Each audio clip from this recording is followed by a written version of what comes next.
please tell us, when we say water therapy, for wellness and for medical purposes, how important is water?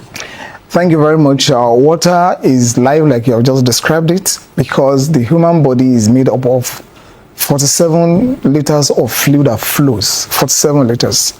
And out of these 47 liters, only 5 liters is blood. The remaining 42 liters is water. Is water? Yeah. So if you're talking of 42 liters of water in the body, it means you must be able to maintain it. Otherwise, such a body will not function well. So example is that the body also divided into different compartments. You have what's called intracellular, extracellular compartments. So water flows in different pipes at different stages of the skin and the body system. So in different compartments, there are different type of content of the water in each of them. So sometimes when you're in the sun and you're exhausted on account of sun, it extracted and evaporates the salt part of your water in your body. And so when you come out of the sun, you're tired because that salt is what keeps your body functioning and give you hydration. Okay. Now, sometimes if you're vomiting and you're stooling and you're losing water, that one you're losing a lot of potassium and chlorine and bicarbonate.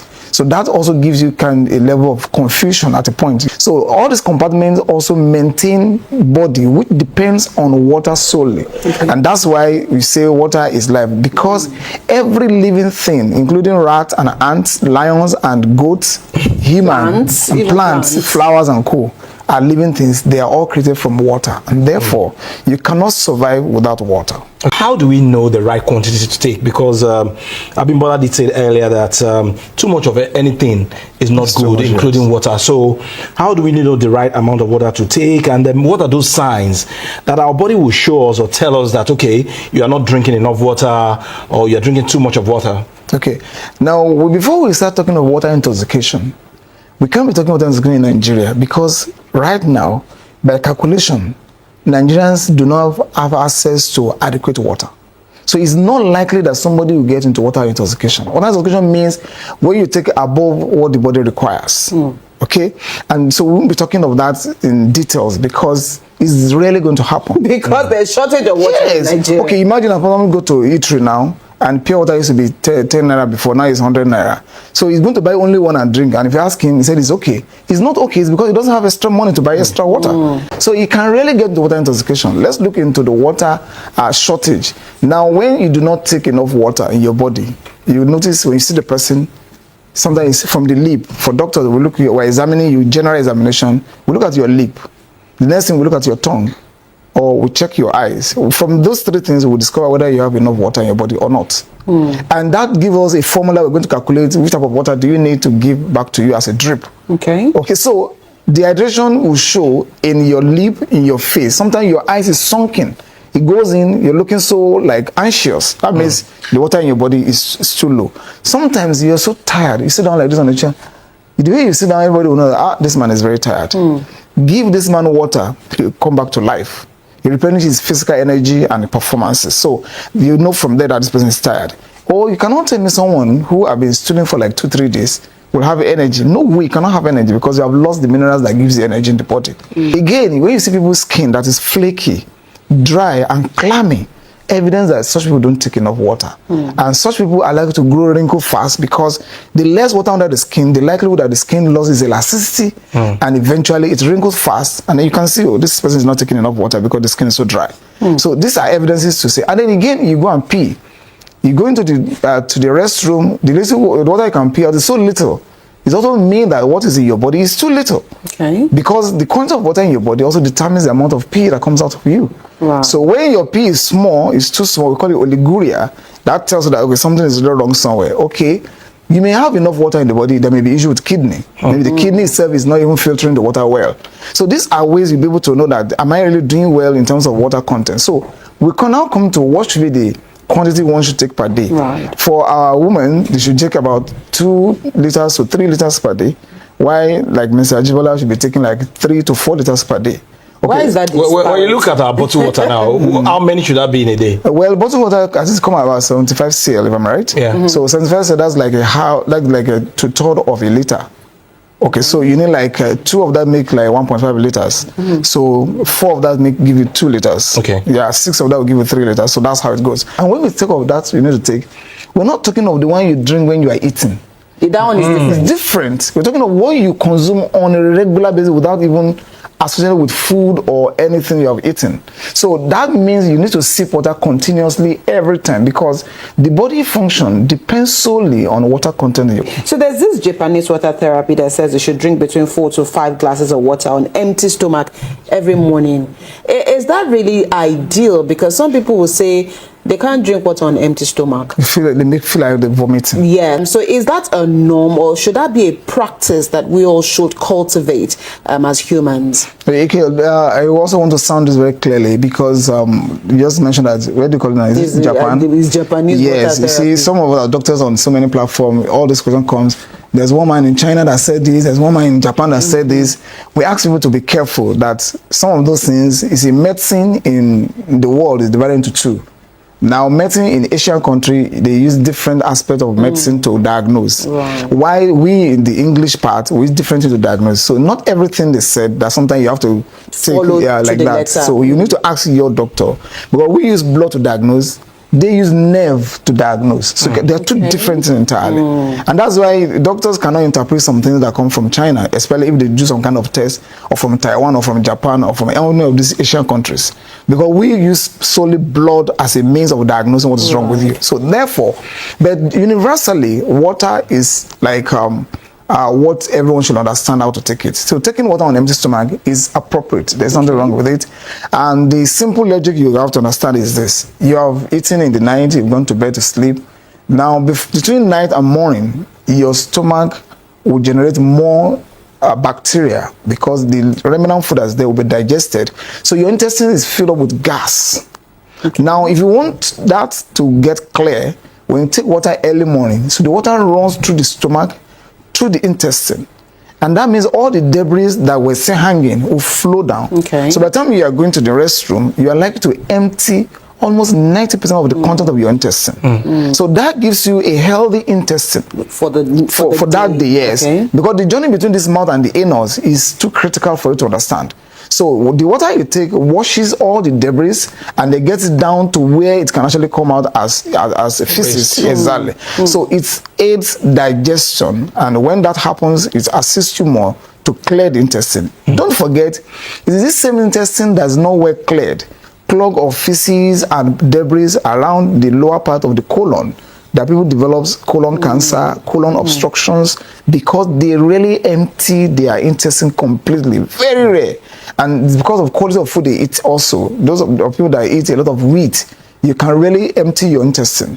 Yes, because wheat contains a lot of oil. So by the time you finish eating it, there's no way you'll be able to empty your intestine, except you take a lot of water.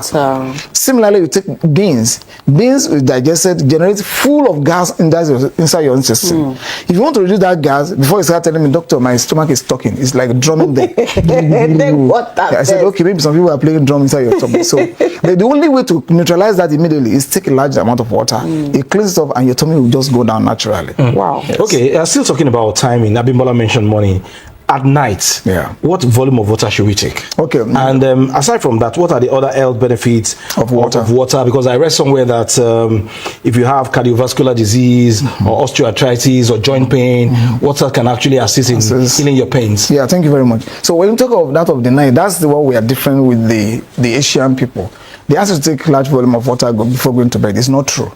Now, taking large amount of water going to bed, we all know that after taking water, in 45 minutes to 1 hour, you are likely to feel like going to pee. Right. Okay, if you take large amount of water in the night and you go to bed, so in 1 hour you went to pee, another 2 hours you went to pee, another 4 hours you went to pee. Have a good sleep. So that's the word.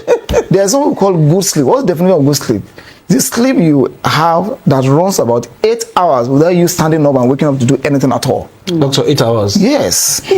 So by the time you wake up more than 2 times, then you have not achieved good sleep. Let me tell you, there's what we call random eye movement sleep. That's the stage where you enter the deep sleep that replenishes your body. And that occurs between 1 hour 45 minutes to 2 hours. So it means if you're waking up every 1 hour or 2 hours, you will never have entered into that REM sleep in each of your wake up. So you wake up in the morning, you are looking very tired. You say, I'm so tired. And you just wake up. It's because you never had good sleep. Okay, so that is very, very important. Again, in relation to cardiovascular, that's the reason why they ask them to take water in the night, because most people that develop stroke or have stroke in their sleep is an account of heart function. when the heart is failing, for those that have blood pressure, it needs flow of blood continuously. Now, the water you take regularly also assists blood flow and do not allow blood clot to stay in any part of the heart. So when you are at rest, blood flow is slower. And when you lie down now, the blood flow is slower, like when you are standing. So when you take a lot of water, it allows that flow to be maintained continuously. And so you can really develop stroke in sleep. Okay? So that's the main reason. But unfortunately, you're also not aware of the fact that you're waking up too frequently will eventually lead to high blood pressure in reverse. So that's why that will not go. So, but when you talk of other aspects of health, benefits of water, let me pick it up from the beginning of our women today. Maybe, I don't know, but everybody wants to do that.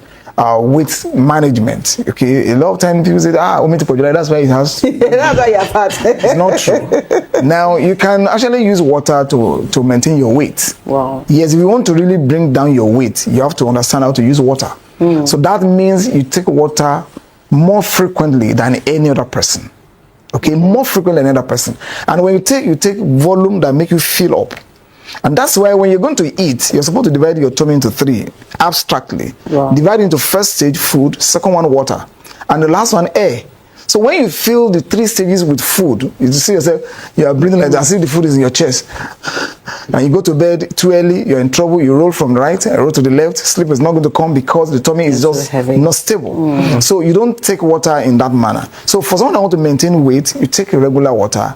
The water you take makes your tummy full, and then you'll not be able to eat too much food. Eventually your weight will die down. Yes. Again, it also assists in burning out the bad cholesterol in your body. The total cholesterol and the LDL cholesterol, these are the major 2 cholesterol apart from the remaining 3 that are good for the body. These 2 are usually common in the food we eat around, and most people that have hypertension, they always have these 2 high. So if you want to burn those 2 bad cholesterol, you need a lot of water. So that when you engage in activities, the little sweat you do, you're actually boiling and then you are melting those type of fat to get out of your body. So your heart is free. So your blood pressure will go down on account of your water you take. So you can see. Similarly, in the human body, we have over 300 joints, about 360 joints in our body. All these joints, in between each of them, there's water. Now, if you want to live a healthy life, you need water to maintain those water in those locations. That means you must be taking water to lubricate the joint. Otherwise, when the water there is too low, each joint will touch each other and they start giving you pain. That's what happens in arthritis and the like. So if I hit my knee on this wall now, I begin to feel pain because the water there will be inflamed. So that's why sometimes we drain the water away from the joint.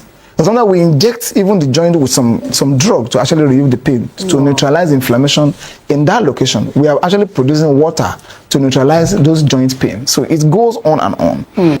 Again, look at your kidney. For those listening to us at home, you remember your pumping machine, the one you put in the ground that suck water from the ground to the up. The same thing, our kidney function. Now, the more kidney receives a lot of water in the body, the more the kidney pray for the owner. Why? Once the water in the body is too low, kidney begin to suffer its activity. So if your submersible machine in the ground is not the pipe is not getting to water, what does it suck? It sucks sand and air. And before you know what's happening, that machine will pack up. So if your kidney is not receiving enough water in your body, it's not getting to it, the kidney will soon pack up. And before it pack up, you can develop what is called kidney stones. Now, if you want to prevent your kidney going down, or you want to prevent kidney stone, you need a lot of water that runs in your body continuously. And when that happens, you cannot form stones in your bladder, you cannot form stones in your kidney, you cannot form stones in your ureter, and that's saving. A lot of people today, I have just about a 32-year-old lady who want to get married and is bedwetting, and all they have done is all the rituals of this what have been done, only to find out that she has a stone in the bladder at the junction where the ureter empty into the bladder. There's a stone there. So when when the urine filled up, she's not aware. So a 32-year-old person, she dated first, I've rejected her. Second time I've rejected her. So she's the third person and she's afraid. Now also discover again that she's bedwetting. So she's trying to manage bedwetting. Only to discover the stone, and we're able to remove the stone without even a surgery. And today she's not bedwetting again. So stone can be a factor on account of poor water intake, and you begin to go heaven and earth to look for a solution because you don't take enough water. When you have taken some water and then you do some activity, you sweat. the water in your body that is there is what is coming out. Okay. Now, if those water comes out, it regulates your temperature.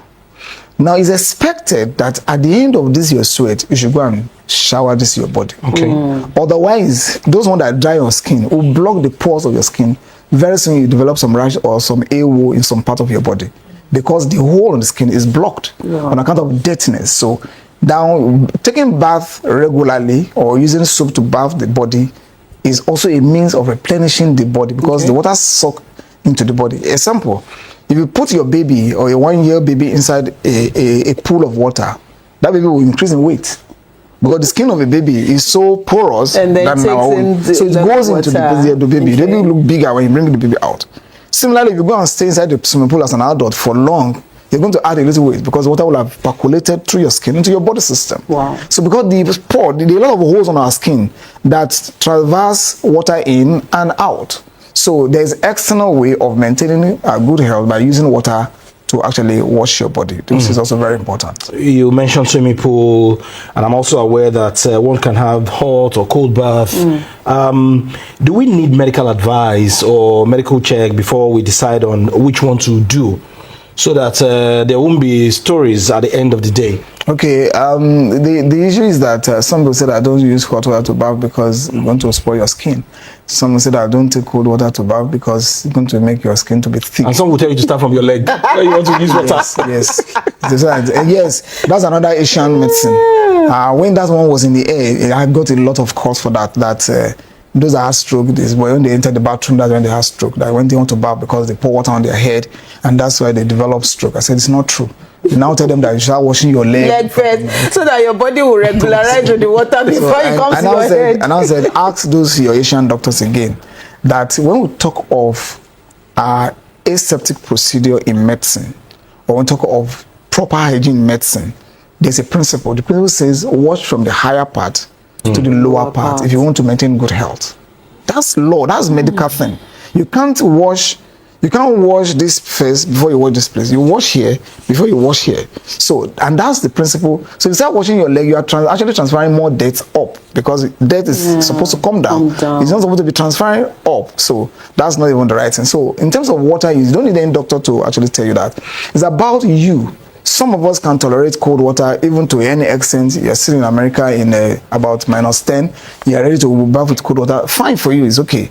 But if you are there and you cannot bath with cold water, please use warm water. You are in Nigeria of temperature of 27 or maybe 38 degrees and you still want to bath, take warm water to bath your body. Warm water actually opens the skin more than cold water. Okay? So if you really want your skin to be more freshening and more cleaner, warm water, not hot water. I think we should get the warm water. A water you can actually drink is what we are referring to, not the water you can use to actually do your momo and your shampoo. so you're talking of water that can actually, you can drink it naturally. So that's what you bath with. That cleans the skin more. Because you should also understand, when you take your bath and you put your hand on your ear sometimes, you notice the ear is oily. So that tells you that the oil actually is blocking some part of our skin. So water that makes those oil to go easily is warm water. It takes away all the oil part of the skin. And our face is usually oily. So when you take warm water, it cleans the face more cleaner and then reduce the amount of rashes you found on your face. So that also goes a long way. Does that also translate to some people that will say they prefer to drink warm water than to drink cold water? Of course, it's better to drink normal temperature water. Room temperature. Room temperature. That's the best water. But if at all you are sick or you need any reason, then take the one that's warm. Don't forget that when the weather is very hot, Nigerians take cold water. Yes, which is the reverse. It should be the reverse. For those that understand very well, they take warm water, even in the hot season, because that's the kind of water that the body will now make use of to rehydrate your body. When you take cold water, in less than 30 minutes, you're thirsty again. When you take warm water, in another 2 hours, you're not thirsty, you're not tired. Because the warm water is going to be converted to what the body needs and penetrate every part of the compartment I told you. I said we have intracellular, we have extracellular, we have other compartment that the body has. So all the water will get there when you drink warm water in normal water. It gets to every compartment and you'll be healthy and energetic. When you drink cold water, it stays in only one compartment and gives you a feeling of satisfaction. You know, Nigerians and human beings naturally think that it's sweet, we like it more and more dangerous to us. Now, I can't give you banana, plantain now and say they give you plantain.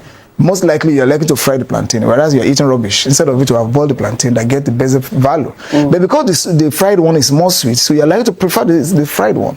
I give you meat, you want to fry the meat before you eat it, you're eating rubbish. Rather than cooking the meat or boil the meat and eat it, which gives you the more nutrient in the body. So things that look more convenient, you watch out very well, is usually more dangerous to the body. Wow. Okay, is it a fact or a myth that there is a strong connection between blood pressure and water? Yes, there's a connection. Like I told you, if your body is having 42 liters of water and you have 5 liters of blood, so that's 47 liters of what is running in the body continuously. In blood pressure, the amount of blood getting to the heart is too much. So the heart is receiving what is too much for it. So the heart begins to enlarge to accommodate the content that's coming in. Now, those blood become thickened on account of blood pressure, become thicker than normal. So when you take a lot of water and you have a lot of water in your body, it neutralizes the blood. So the mixture of blood and water there will balance and form something lighter to move freely. You see, what kills high blood pressure people is clotted blood. Small clotted blood, like a tip of a pen. That's all. You just be moving, get to any part of the body and block it, trouble bursts. Oh. So then when there's a lot of water in the body, it flows easily and the blood becomes lighter to move through the veins and artery. Don't forget also in high blood pressure, your arteries and veins are now thick. They are like a pipe that have been burned with fire. So movement in it is very, very difficult. So you need a blood that is lighter, that flow easily. And that's why we place them on aspirin to make sure that the blood is thin and the blood can flow easily. So water also assists in doing that to make the blood also neutralize and flow very well. I know that while growing up, we used to hear a lot about our grandmothers and mothers say something like, maybe you should try some Epsom salt bath for different reasons.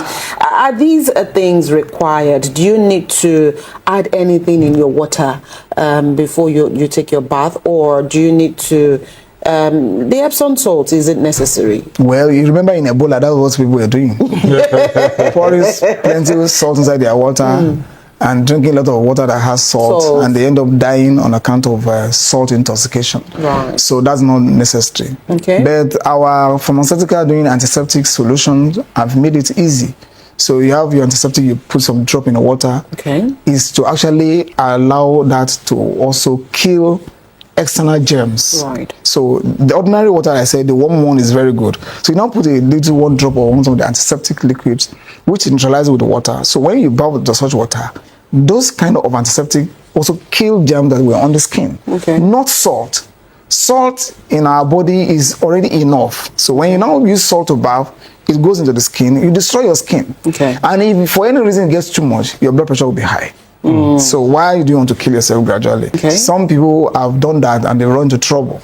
So the other one that our women are doing now is mint leaf, putting mint leaf inside water to bath. And lemon. Yes, so, and lemon. And cucumber and so they want to have spiced water. They want to have good skin or whatever. So well, it's left for them for those that compound the agbo for them. I don't know. So is an agbo? As I'm concerned, it's an agbo. So, doctor, some people find it to take ordinary water. Ordinary water. In terms of drinking, Yes. Oh, in terms of drinking, you can that one we call it fortification. Okay, so you can have Now, lemon. you can actually put a drop of honey inside your water to make you drink about more. lemon, lime? Put the lemon, a Yes. little, provide it down for ulcer, so they can take more. Yes, it's allowed. But when you now put honey, cucumber, carrot, lemon, and the mint leaf inside your water and begin to bath and be scrubbing your body with it, I think That one calls for. you're actually bathing rituals. So. No, they say it's detoxification. Oh, okay. Detoxification of the skin. Of the skin. Oh, okay. But doctor, how can people find help? Because there's some people who ordinarily do not like drinking water. So what's your advice to people like that, and how much effort should we all make to ensure that at least in a day we get the required amount of water into our bodies, and also when you're dealing with children? Okay. Children, I'll pick it from there. They are very important in terms of this water issue we are discussing. Because when you go to any general hospital, I speak with you, you go to children emergency, you meet so many children and babies who are dehydrated on account of vomiting and stooling. It's so fast. Because when they stool or vomit twice, they are dry. They lose that water very fast. So please, as a warning to mothers or young mothers at home, your child has vomited once or twice or stool once or twice, and you are using your ORT, you are using one or twice and it's still stopping, please move straight to the hospital. Okay. The ORT is not to stop the vomiting and stooling, it's to replace the vomiting and stooling that he has done. So for children, let's be very careful. That is not even no-go area, compromising the kind of water they should take. They should always take enough water on daily basis. Now for adults that you don't like taking water, you will need to learn how to take water. I will tell you about myself. I once visited Maiduguri for some years and I don't like taking water.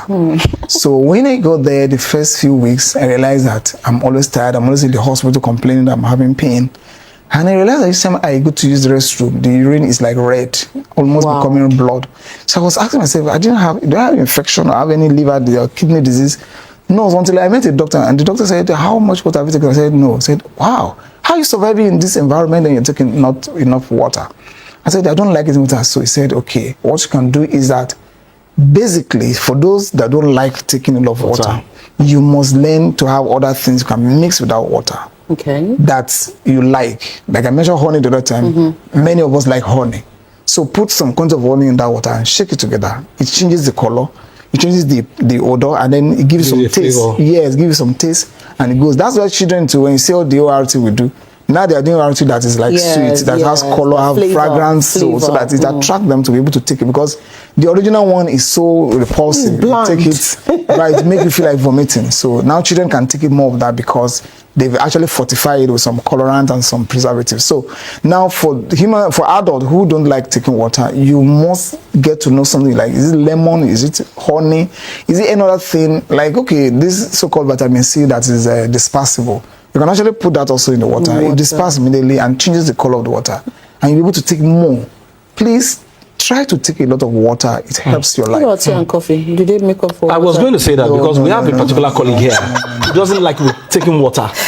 And his own water is tea.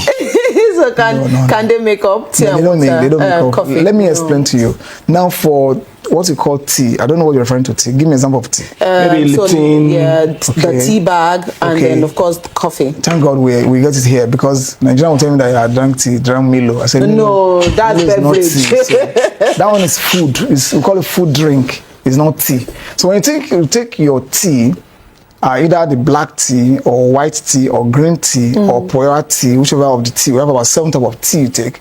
Now this tea is processed in the body differently from ordinary water. Okay. And you must get this fact that it doesn't replace water. Now those that take Lipton or that take some of this tea that contains, you have to be careful, because some of them contains caffeine. Now recently we have a man that is always jittery, and people are saying, we don't know what's happening, maybe they want to kill him. He's always jittery. It's like this. And we found out that because he took so much Lipton of his life, and we asked him to stop it for like 2 months, and in the normal body comes back to normal. Similarly, we take a lot of coffee and it becomes too much. You notice at the point your hand begins to shake, because it is too much. It's not ordinary water. It contains caffeine. That caffeine is depositing in your brain, depositing in your tissue, and then begin to activate you. It gives you a lot of energy, of course. You are able to do everything without you getting tired. No problem with that. But at the end of the day, you will pay back for it. Because that make you... are puncturing me. Does that make you not be able to sleep well and start looking for drug to sleep? Or it makes you to become restless and begin to look for drug to make you have rest? Or it makes you uncomfortable because the caffeine in the body is too much. So you can't compare tea, coffee with ordinary water. They are never the same. So water. Yes, water is water. It's different from any other thing. Apart from fortification of those things we mentioned, like honey, which is ordinary, or we talk of vitamin C, or talk of lemon, those are ordinary, they're fortification. Okay. That one still work with the water because it mixes with the water directly.